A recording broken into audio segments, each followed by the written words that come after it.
É um dia que a mim sempre tá fiesta ou está celebrar, para sobra, lo qual nós temos que acordar, tá?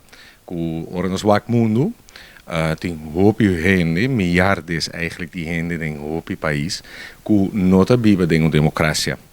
Anto lo qual é que tá que tem não vida cada dia e não tá seguro.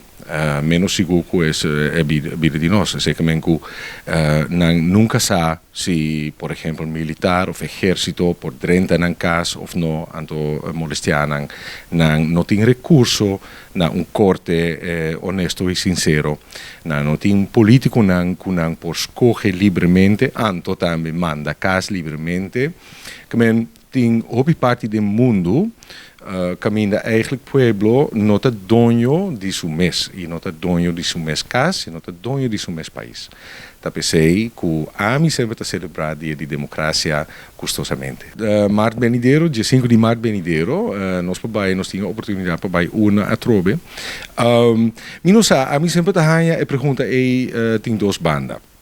Na banda, sim, mi também pensa de vez em quando que tem gente que toma democracia, anto Estado de Direito que nós vivemos dentro, tique como granted, maneira, ja, tá nada, tá assim, pero tá pensei que uma comissão visa é importante para realizar que é não tão normal.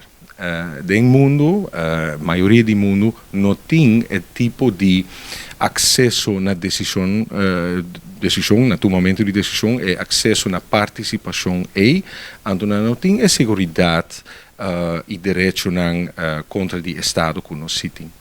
Dus, pero na outra banda, nós também realizando, tá realístico, que natural, nossa democracia, nosso Estado de Direito não está perfeito tampouco.